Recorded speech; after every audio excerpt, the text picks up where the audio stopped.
నమస్కారం ఘంటారావానికి స్వాగతం ముందుగా ప్రధానాంశాలు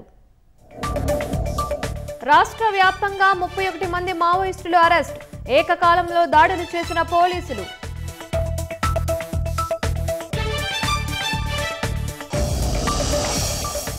విజయవాడలోనే 28 మంది మావోయిస్టులను అరెస్టు చేశామన్న కృష్ణా జిల్లా ఎస్పీ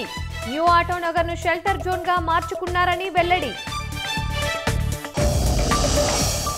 అనేక చోట్ల జాయింట్ ఆపరేషన్ చేశామన్న కృష్ణా జిల్లా SP central committee secretary Tippiri Tirupati బృందాన్ని పట్టుకున్నట్లు వెల్లడి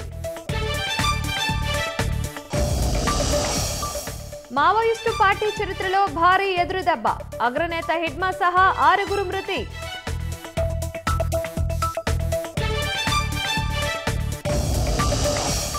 పరకామణి కేసును సమగ్రంగా విచారణ చేయాలన్న టీటీడీ బోర్డు బాధ్యులపై క్రిమినల్ చర్యలు తీసుకోవాలని తీర్మానం